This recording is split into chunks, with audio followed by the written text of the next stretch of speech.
হজরত উসমান রাদিয়াল্লাহু তাআলা আনহুকে যে কারণে শহীদ করা হয়। হজরত উসমান ইবনে আফফান রাদিয়াল্লাহু তাআলা আনহু মুসলিম বিশ্বের তৃতীয় খলিফা, ১০ জন জান্নাতের সুসংবাদপ্রাপ্ত সাহাবীর একজন। ইসলাম ও ইতিহাসে তিনি ছিলেন এক অবিস্মরণীয় ব্যক্তি। ইসলামের দ্বিতীয় খলিফা, মক্কার প্রসিদ্ধ কুরাইশ বংশের উমাইয়া গোত্রের অন্যতম প্রাণপুরুষ ছিলেন তিনি। তিনি খুবই সম্পদশালী ছিলেন, এজন্য তিনি গণী বা ধনী নামে পরিচিত ছিলেন। ইসলাম পরবর্তী যুগে তিনি তার সম্পদ থেকে বহু অংশে ইসলামের কল্যাণে দান করেন। চতুর্থ ব্যক্তি হিসেবে তিনি ইসলাম ধর্ম গ্রহণ করেন।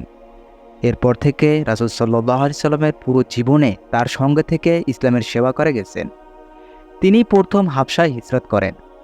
বহু যুদ্ধে তিনি রাসূলের সাথে অংশ নেন।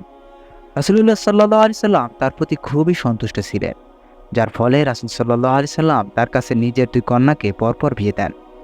এজন্য উসমান রাদিয়াল্লাহু তাআলা আনহুকে জুন নুরাইন বা 2 নূরের অধিকারী বলা হয়।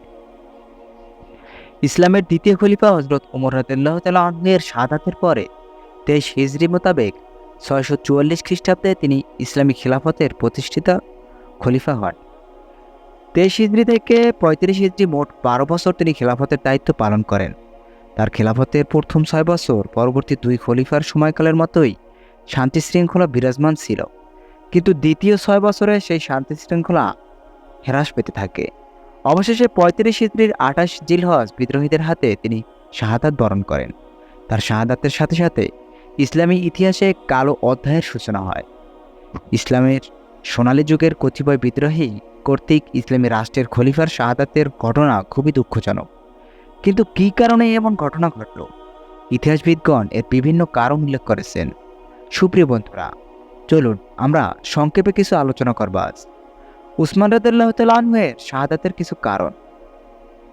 প্রথম কারণ হিসেবে আমরা বলতে পারি, সাহাবায়ে কেরামের যে পবিত্র জামাত রাসূল সাল্লাল্লাহু আলাইহি সাল্লামের মুবারক সহচর্যে ঐক্য ও জীবন দর্শনের শিক্ষা লাভ করেছিলেন, তারা ধীরে ধীরে দুনিয়া হতে বিদায় হয়ে যাচ্ছিলেন। পরবর্তী যে প্রজন্ম এই মহান জামাতের উত্তরাধিকারী লাভ করেছিল, আত্মত্যাগ খোদাভীরুতার দিক দিয়ে তারা পূর্ববর্তীদের যোগ্য অধিকার হিসেবে গণ্য হয়নি। রাসূল সাল্লাল্লাহু আলাইহি সাল্লামের সাহাবীদের সবচেয়ে বড় বৈশিষ্ট্য ছিল তাদের জীবন মরণ নিবেদিত ছিল একমাত্র মহান আল্লাহর জন্য। তারা সর্বদা স্বার্থের ঊর্ধ্বে ছিলেন, এজন্য কোনো প্রকার অন্তর্বিরোধ ও মন কষাকষি তাদেরকে স্পর্শ করতে পারেনি। কিন্তু পরবর্তী পর্যায়ে যারা ময়দানে অবতীর্ণ হয়েছিলেন, তারা ততটুকু নিষ্ঠাবান ও স্বার্থহীন ছিলেন না। ফলে পরস্পরের মধ্যে স্বার্থের প্রশ্নে সংঘাত স্বাভাবিকভাবেই দেখা দিতে পারে। দ্বিতীয় কারণ, তার যুগে ইসলামী খেলাফতের কয়েক শ্রেণীর মানুষের মধ্যে অন্তর্কোন্দল শুরু হয়। তবে খিলাফার দৃঢ়তার সেগুলো বড় আকারে প্রকাশ পায়নি, কিন্তু এই অন্তর্কোন্দল পরবর্তী সময়ে বিভিন্ন সমস্যাকে উস্কে দেয়। বনু উমাইয়া ও বনু হাশিমের মধ্যে মতবিরোধ। হাশিমি বংশের লোকেরা নিজেদেরকে রাসূল সাল্লাল্লাহু আলাইহি সাল্লামের উত্তরাধিকারী মনে করত। পূর্ববর্তী গোত্রীয় অনৈক্যের পরিপ্রেক্ষিতে আল্লাহর রাসূলের খেলাফত তাদের গোত্রীয় প্রতিদ্বন্দ্বী উমাইয়া বংশের কারো অধীনে থাকুক, এটা হাশেমিরা মনে প্রাণে মেনে নিতে পারেনি।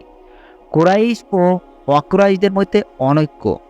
মুসলমানদের সংখ্যা দিন দিন বিপুল পরিমাণে বৃদ্ধি পাচ্ছিল। ইসলামী রাষ্ট্রের বিস্তৃতির প্রশ্নে কুরাইশদের সাথে সাথে আরবের অন্যান্য গোত্রের লোকও সমানভাবে অংশগ্রহণ করে। এক সময় তো কুরাইশদের তুলনায় অন্যদের অবদান ব্যাহত বেশি হলেই মনে শুরু করে। এজন্য কুরাইশরা চাইতো না নেতৃত্বের মুকুট কেবল কুরাইশদের বংশের মধ্যেই সীমাবদ্ধ থাকুক। আরব অনারবের অঙ্ক। ইসলামের জ্যোতি আরবের বাহিরে সিরিয়া, ইরান ও মিশর পর্যন্ত পৌঁছে গিয়েছিল, কিন্তু এলাকায় বিভিন্ন ধর্মের অগণতি লোক ইসলামের দীক্ষা নিয়েছিলেন। ইসলামী রাষ্ট্রের প্রসারে তারাও নিজেদেরকে আরবদের সমধিকার বলে দাবি করতে শুরু করে। এক কথায় বনু হাশেম বনু উমাইয়াকে মানতে পারছিল না। আরবের সাধারণ অধিবাসী কুরাইশদের আর অনারব জাতিগুলো আরবদের আধিপত্য বরদাস্ত করতে পারছিল না। এইভাবে ইসলামী রাষ্ট্রের বিভিন্ন স্তরে পারস্পরিক হিংসা বিদ্বেষ, অনৈক্য ও শত্রুতার বীজ ধীরে ধীরে দানা বাঁধতে থাকে। তৃতীয় কারণ, হযরত উসমান রাদিয়াল্লাহু তাআলা আনহু হত্যার নেপথ্যে সবচেয়ে বড় ও প্রত্যক্ষ ভূমিকা পালন করেছে কিছু মুনাফিক, যারা শুরু থেকেই ইসলামী রাষ্ট্রে বিশৃঙ্খলা তৈরির জন্য ছিল তৎপর। সর্বপ্রথম এই কাজটি শুরু করেন আখতার নাখি নামের এক অনারব মুনাফিক। সে কুফার গভর্নর সাঈদ ইবনে আস সম্পর্কে বিভিন্ন প্রোপাগান্ডা চালায় একসময় তার সাথে যুক্ত হয়ে নেতৃত্বের ভূমিকা পালন করে আরেক মুনাফেক আব্দুল্লাহ ইবনে সাবা। আস্তে আস্তে তারা উসমান রাদিয়াল্লাহু তাআলা আনহুর বিরুদ্ধে বিভিন্ন মিথ্যা অভিযোগ তুলে জনগণকে খেপিয়ে তোলে। হযরত উসমান রাদিয়াল্লাহু তাআলা আনহুর বিরুদ্ধে তাদের উত্থাপিত কিছু অপবাদ। নাম্বার ১, তিনি বিশিষ্ট সাহাবীদেরকে রেখে নিজের অযোগ্য আত্মীয়স্বজনদের রাষ্ট্রের গুরুত্বপূর্ণ পদে নিয়োগ করেছিলেন, অথচ সাহাবীদের রাষ্ট্রীয় দায়িত্ব থেকে অব্যাহতি ছিল নিতান্তই শাসনতান্ত্রিক ব্যাপার। নাম্বার ২, তিনি তার আপন লোকদেরকে বাইতুল মালের অর্থ দিয়েছিলেন, অথচ তিনি আপন লোকদেরকে তার নিজের মালিকানাধীন সম্পদ থেকে দিয়েছিলেন। নাম্বার ৩, তিনি হযরত যায়েদ ইবনে সাবিত রাদিয়াল্লাহু তাআলা আনহু কর্তৃক লিখিত কুরআনের কপি ব্যতীত অবশিষ্ট সমস্ত কপি জ্বালিয়ে দিয়েছিলেন, অথচ তিনি কুরআনের যে কপি সংরক্ষণ করেছিলেন তা ছিল হযরত আবু বকর রাদিয়াল্লাহু তাআলা আনহু কর্তৃক সংগৃহীত ও সংকলিত, আর এটা তিনি করেছিলেন সাহাবায়ে কেরামের ঐক্যমতের ভিত্তিতে। নাম্বার ৪, তিনি কতিপয় নতুন বিদআত সৃষ্টি করেছেন, অথচ সেগুলো ছিল একান্তই ইজতিহাদি ব্যাপার যা সাহাবায়ে কেরামের জামাতের উপস্থিতিতে করা হয়েছিল।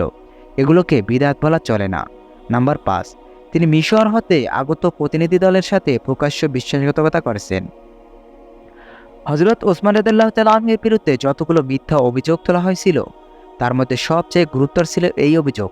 মূলত এই অভিযোগের জের ধরেই তাকে শহীদ করা হয়, অথচ এটিও ছিল মিথ্যা ও বানোয়াট অভিযোগ। যেভাবে সূচনা হয় বিদ্রোহের, প্রথমে মিশর থেকে কিছু সংখ্যক বিদ্রোহী মদিনায় এসে মিশরের গভর্নর আব্দুল্লাহ ইবনে আবু সারাহর বিরুদ্ধে অভিযোগ তোলে। হযরত ওসমান রাদিয়াল্লাহু তাআলা আনহু তাদের দাবি মেনে নিতে আবদুল্লাহকে অব্যাহতি দেন এবং বিদ্রোহীদের চাওয়া মতো মুহাম্মদ ইবনে আবু বকরকে মিশরের নতুন গভর্নর নিযুক্ত করেন। মুহাম্মদ ইবনে আবু বকর কয়েকজন সাথী নিয়ে মিশর অভিমুখে রওনা হন। এ যাত্রায় বিদ্রোহীরা ফিরে যায়। পথিমধ্যে বিদ্রোহীরা একজন দূতকে আটক করে, যে কিনা খুব দ্রুত বেগে মিশরের দিকে যাচ্ছিলেন। তার কাছ থেকে ওসমান রাদিয়াল্লাহু তাআলা আনহুর সিলমোহর সম্মিলিত একটি ফরমান পাওয়া যায়। সেখানে মিশরের গভর্নর আব্দুল্লাহ ইবনে আবু সারাহর প্রতি নির্দেশ ছিল, মুহাম্মদ ইবনে আবু বকর ও তার সাথীরা মিশরে পৌঁছামাত্র তাদের হত্যা করো। এই ফরমান দেখে বিদ্রোহীরা পুনরায় মদিনায় আসে এবং এই ফরমানের ব্যাপারে সরাসরি ওসমান রাদিয়াল্লাহু তাআলা আনহুকে অভিযুক্ত করে। ওসমান রাদিয়াল্লাহু তাআলা আনহু কসম করে অভিযোগ অস্বীকার করেন। পরক্ষণে জানা যায় চিঠির হাতের লেখাটি মারওয়ানের। এ পর্যায়ের বিদ্রোহীরা মারওয়ানকে তাদের হাতে তুলে দেওয়ার দাবি জানায়, কিন্তু ওসমান রাদিয়াল্লাহু তাআলা আনহু তাকে বিদ্রোহীদের হাতে তুলে দিতে অস্বীকৃতি জানান, কারণ তার ধারণা ছিল মারওয়ানকে বিদ্রোহীদের হাতে তুলে দিলে তারা তাকে মেরে ফেলবে। এক পর্যায়ে এসে বিদ্রোহীরা ওসমান রাদিয়াল্লাহু তাআলা আনহুর পদত্যাগ দাবি করে, কিন্তু রাসূলের পূর্ব নির্দেশনা মোতাবেক তিনি পদত্যাগ করতে অস্বীকার করেন। বিদ্রোহীরা ওসমান রাদিয়াল্লাহু তাআলা আনহুর বাসভবন অবরোধ করে রাখে প্রায় ৪০ দিন। বিদ্রোহীদের দাপট এতই বেশি ছিল যে মদিনার সাধারণ মানুষ তো দূরে থাক, বিশিষ্ট সাহাবীরাও তাদের সামনে যেতে পারছিল না। এরপরও মদিনায় অবস্থানরত বিশিষ্ট সাহাবীগণ বিদ্রোহীদের নানাভাবে প্রতিরোধের চেষ্টা করেন, কিন্তু তারা ব্যর্থ হন। আর এদিকে ওসমান রাদিয়াল্লাহু তাআলা আনহু চাচ্ছিলেন না তার কারণে মদিনায় কোনো রক্তপাত হোক, তাই তিনি বিদ্রোহীদের সশস্ত্র প্রতিরোধে যাননি। এক পর্যায়ে তারা খলিফাকে হত্যা করতে উদ্যত হয়। পরিশেষে তারা ৩৫ হিজরি সনের ২৮ জিলহজ খলিফার বাসভবনের দেয়াল টপকে কুরআন তেলাওয়াতরত অবস্থায় খলিফাকে শহীদ করেন। খলিফা ওসমান রাদিয়াল্লাহু তাআলা আনহুর মৃত্যুতে ইসলামী রাষ্ট্র এক মহা বিপর্যয়ের সম্মুখীন হয়, যা পরবর্তী সময় কখনোই মুসলিম বিশ্ব কাটিয়ে উঠতে পারেনি।